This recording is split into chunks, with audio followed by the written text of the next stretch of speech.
Vega Jewelers exclusive luxury bridal jewelry exhibition 6th and 7th December, Hotel ITC Grand, Bay Beach Road, Vizag. ప్రపంచంలో science కంతు చిక్కని రహస్యాలు ఎన్నో ఉన్నాయి. రాళ్లు శ్వాసిస్తాయా, విగ్రహాలు పెరుగుతాయా అంటే కాదు అంటాం. కానీ కర్నూలు జిల్లాలోని ఆ క్షేత్రానికి వెళ్తే మాత్రం అవుననక తప్పదు. కలియుగాంతానికి సాక్ష్యంగా నిలుస్తూ రోజు రోజుకు పరిమాణం పెంచుకుంటూ భక్తులను విస్మయానికి గురి చేస్తున్న అద్భుతమే యాగంటి బసవన్న.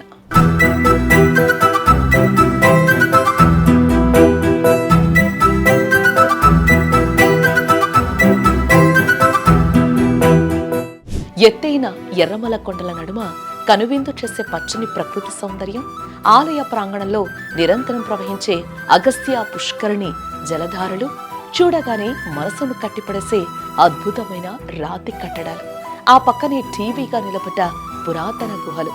ఇదే ప్రసిద్ధ శైవ క్షేత్రం యాగంటి. ఇక్కడి ప్రకృతి ఎంత అందంగా ఉంటుందో అంతకు మించిన అంతుచిక్కని రహస్యాలు ఈ గుడిలో దాగి ఉన్నాయి. ఈ ఆలయంలో ఉమామహేశ్వరుల కన్నా ఎక్కువగా భక్తులను ఆకర్షించేది ఆలయం ఎదురుగా ఉన్న నంది విగ్రహం.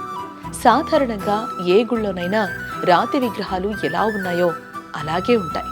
కానీ ఇక్కడ మాత్రం బసవన్న విగ్రహం ప్రాణం ఉన్న జీవిలా రోజు రోజుకు పెరుగుతోందట. ఇది కేవలం భక్తుల నమ్మకం మాత్రమే కాదు, ఆర్కియాలజికల్ సర్వే ఆఫ్ ఇండియా వాళ్ళు కూడా పరిశోధించి ఇదే విషయాన్ని నిర్ధారించారు. ప్రధాన ఆలయంలో ఉమామహేశ్వర స్వామి వారు సతీ సమేతంగా స్వయంభుగా వెలిసారని చెప్పుకున్నాం కదా. అప్పుడు స్వామి అమ్మవారు వెలిసే సమయానికి బయట పెద్ద పర్వతంగా ఉంటేను శివపార్వతులు కూడా మేము స్వయంభుగా ఉండాలనే ఉద్దేశంతో అగస్త్యుల వారు మాకు చేసి పెట్టిన నంది అవసరం లేదు, మాకు స్వయంభుగా ఉండాలని శివపార్వతులు అగస్త్యుల వారికి చెప్పడంతో శివపార్వతులు ఇద్దరు కూడా చేతి ఆశీర్వదిస్తే ఆ యొక్క పెద్ద పర్వతం కూడా చిన్న బసవయ్యగా మారిపోయారని చెప్తారమ్మా. అప్పటి నుంచి కూడా దినదిన ప్రవర్ధమానంగా పెరుగుతూ వస్తూ ఉన్నట్లుగా చెప్తారు. శ్రీమద్ విరాట్ పోతులూరు వీరబ్రహ్మేంద్ర స్వామి వారు వచ్చేసి కలియుగాంతం యాగంటి బసవయ్య అంతకంతకు పెరిగి రంక వేస్తారని చెప్పడం జరిగింది. ఆ విధంగా కూడా పెరుగుతూ వస్తూ ఉన్నట్లుగా చెప్తారు. చాలామంది కూడా దాదాపు 100 సంవత్సరాలు పైబడినటువంటి పూర్వీకులు కానీ చుట్టుపక్కల గ్రామ ప్రజలు కానీ ఒక స్తంభాల మధ్యగానే ప్రదక్షిణాలు చేసేవాళ్ళని చెప్తారండి. ఆ విధంగా లేకుండా అయిపోయింది కాబట్టి పెరుగుతూ వస్తున్నట్లుగా చెప్తారండి. చాలామంది ప్రదక్షిణాలు చేసిన వాళ్ళు కూడా ఆలయానికి వచ్చి వెళ్తూ ఉంటారండి. సైంటిఫికల్గా కూడా ఈ యొక్క భూమి గర్భంలో నుంచి వచ్చినటువంటి రాయి కాబట్టి పెరుగుతూ వస్తూ ఉన్నట్టుగా చెప్తారు.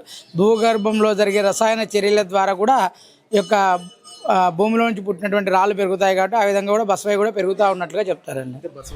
గతంలో ఈ నంది చుట్టూ ప్రదక్షిణ చేయడానికి స్థలం ఉండేదని స్థానికులు చెప్తారు. కానీ ఇప్పుడు ఆ స్థలం పూర్తిగా కనుమరుగైపోయింది. ప్రతి 20 ఏళ్లకు ఈ విగ్రహం అంగుళం చొప్పున పెరుగుతుందని పురావస్తు శాఖ అధికారులు గుర్తించారు. విగ్రహం తయారీకి వాడిన రాయిలో ఉన్న విశిష్టమైన లక్షణం వల్లే ఇది జరుగుతోందని సైంటిస్టులు చెప్తున్నా భక్తులు మాత్రం ఇది సాక్షాత్తు దైవలీలగానే భావిస్తారు. మేము బెంగళూరు నుంచి వచ్చామండి. ఫస్ట్ టైం వస్తూ ఉన్నాము. ఇది మేము చాలా విన్నాము ఈ గుడి గురించి. మా ఫ్రెండ్స్తో మేము ఒక 45 మంది వచ్చాము ఈసారి. అంటే మాకు ఈ నంది దేవుడు ఇక్కడ ఉద్భవం అయింది. శివు పార్వతి ఇద్దరు ఇక్కడ కలిసి ఉన్నారు అని దీవిస్తున్నారు అందరినీ. అలా చెప్తున్నారు. ఇక్కడ పెరుగుతూ ఉంది అని కొన్ని రోజులకి పెరుగుతూ ఉంది అని చెప్తున్నారు. పోతులూరి వీరబ్రహ్మేంద్ర స్వామి తన కాలజ్ఞానంలో చెప్పినట్లుగా యాగంటి బసవన్న రంకెలేస్తాడు. కలియుగం అంతమవుతుంది అనే మాటను ఇక్కడ ప్రజలు బలంగా నమ్ముతారు. అంటే ఈ నంది పెరుగుదల యుగాంతానికి ఒక సూచిక అంటారు. ఇక్కడి వింతలు కేవలం నందితో ఆగిపోలేదు. యాగంటి క్షేత్రంలో కాకులు అస్సలు కనిపించవు. అగస్త్య మహాముని తపస్సు చేస్తున్నప్పుడు కాకులు భంగం కలిగించడంతో ఈ క్షేత్రంలోకి కాకులు రాకూడదని ఆయన శాపించారట. బ్రహ్మంగారు చెప్పింది ఇదే కాలజ్ఞానంలో. యాగంటి బసవయ్య అంతకంతకు పెరుగుతూ కాల దువ్వి రంక వేస్తారు నాయన.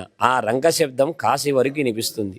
ఈ క్షేత్రంలో ఒక కాకులకు కానీ గర్దలకు కానీ నవగ్రహాలకు కానీ శనికంటూ స్థానం లేని క్షేత్రమే యాగంటి క్షేత్రం అంటారు నాయన. ఎందుకంటే 13వ శతాబ్దంలో అగస్త్య మహాముని శోల మహర్షి హోమాలు యజ్ఞాలు చేసేటప్పుడు ఆ కాకి గర్ద ఏమి చేసేదంటే ఒక మాంసం ముక్కను తెచ్చి ఆయన చేసే హోమగుండం లేసేదని ఆయన. అంటే ఆయన హోమాన్ని భంగం చేసేది. అందుకోసం ఆ స్వామివారు ఏమి చేశారంటే శపించారు. అదే శాపం అంటే సూర్యుడు చంద్రుడు ఉన్నంత వరకు ఈ క్షేత్రంలో కానీ ఈ క్షేత్ర పరిధిలో కానీ కాకులకు కానీ గర్దలకు కానీ నవగ్రహాలకు కానీ స్థానం లేదు నాయన. అది నాయన యాగంటి క్షేత్ర విశిష్టిత.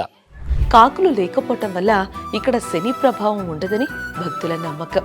పెరుగుతున్న నంది, కాకులు రాని ఆకాశం, ప్రకృతి ఒడిలో దాగి ఉన్న ఈ రహస్యాలు ఇప్పటికీ ఓ మిస్టరీనే. సైన్స్ ఎంతగా ఎదిగినా సమాధానం దొరకని ఇలాంటి దైవ రహస్యాలే మన సంస్కృతికి ప్రతీకలు. శిలలా ఉంటూనే జీవం ఉన్నట్టుగా పెరుగుతున్న ఆ బసవన్న భవిష్యత్తులో ఇంకెన్ని అద్భుతాలు సృష్టిస్తాడు. మరి ఈ రహస్యానికి కారణం ఏమనుకుంటున్నారో కామెంట్ చేయండి.